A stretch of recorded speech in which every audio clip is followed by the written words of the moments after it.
শান্ত হবে না, এটা তো কথা ঠিক, আমি এটা বুঝতে পারলাম। ওকে শোনেন,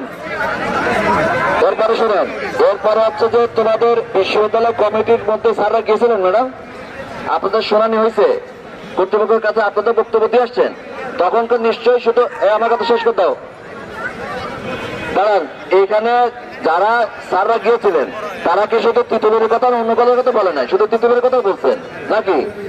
ওনারা কিন্তু তোমাদের পক্ষে শক্ত অবস্থান নিয়ে ওনাদের কথা বলে আসছে। আচ্ছা তাদের লাভ নেই। আচ্ছা এরপরে শোনো, ভাইস প্রিন্সিপাল সব কই, আপনিও তো গিয়েছিলেন। আচ্ছা অন্য ডিপার্টমেন্ট টিচাররা গিয়েছিলেন, তোমাদের ডিপার্টমেন্টের সর্বোচ্চ সংখ্যক স্যার, এই যে সব ডিপার্টমেন্টের একজন হেড 22টা ডিপার্টমেন্টের স্যাররা সবাই গিয়েছিলেন, এবং গিয়ে তাদেরকে ইউজিসিতে সম্ভবত যত শুনানি হয়েছে সেক্ষেত্রে তিতুমির কলেজেই আসলে সবচেয়ে বেশি তারা চেষ্টা করছে তাদের দাবিটাকে তুলে ধরার জন্য। তোমাদের যে স্টুডেন্টরা আছে তারাও চেষ্টা করছে।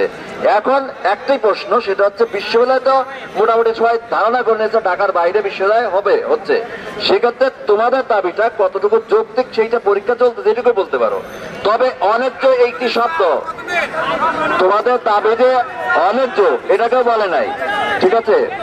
ওকে দাঁড়াও, তোমার এই সমস্ত কথা তুমি একা বলতেছো, বাকি কিন্তু দাঁড়াও কথা শোনো তুমি, ঠিক আছে? তোমার কাছে শোনো, তোমাদের ওকে দাঁড়াও, আচ্ছা ঠিক আছে শোনো, তোমাদের ছাত্র ভাইরা বলতেছে যে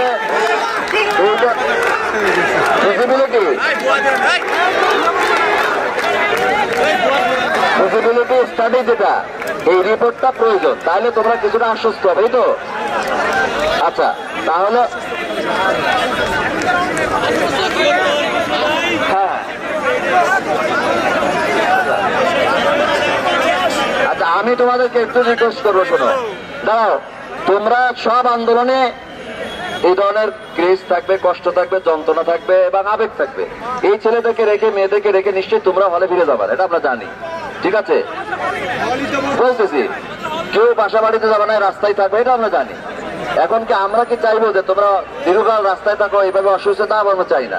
সুতরাং নিশ্চিত ভাবে আমি যেহেতু আসছি, বাবারে কথাটা বলতে দাও, কথা বলা পরে আবার তোমরা বলতে পারো অত সারাদিন।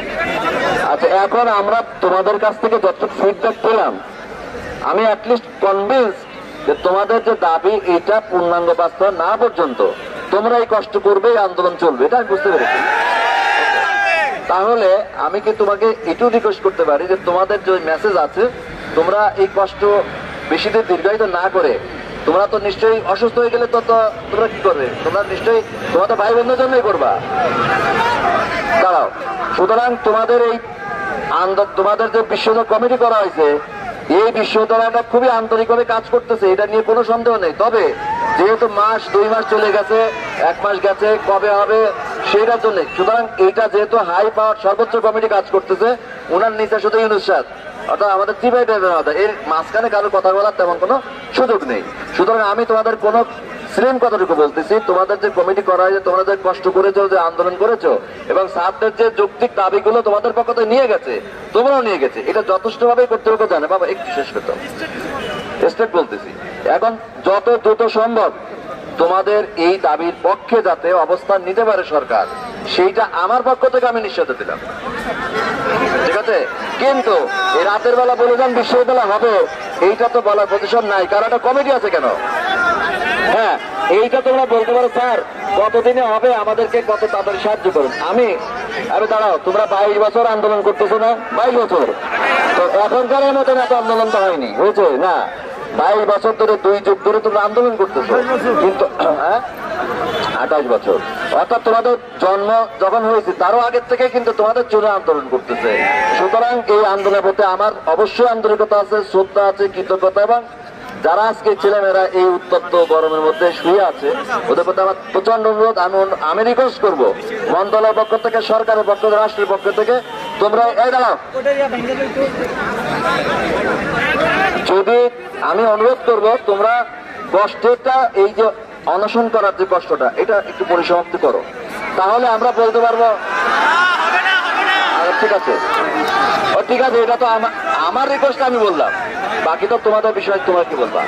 আমি অনুরোধ করবো যে তোমরা এই যে অনশনটা বা যে আন্দোলনের বর্তমান যে অবস্থাটা, এইটা তোমরা তোমাদের পরিচয় থেকে তোমরা একটুখানি মানে হয়তো বিবেচনা করো, কারণ হচ্ছে আমাদেরকে তো মেসেজটা পৌঁছায় বাস্তবায়ন তো কালকে যে বলেই তো হবে বা কে বলবে। এই কারণে তোমাদের এই যে আন্দোলনের যৌক্তিকতাটা, এইটা নিয়ে কোনো দ্বিমত আমার নেই। তাহলে একটু দাঁড়াও বাবা।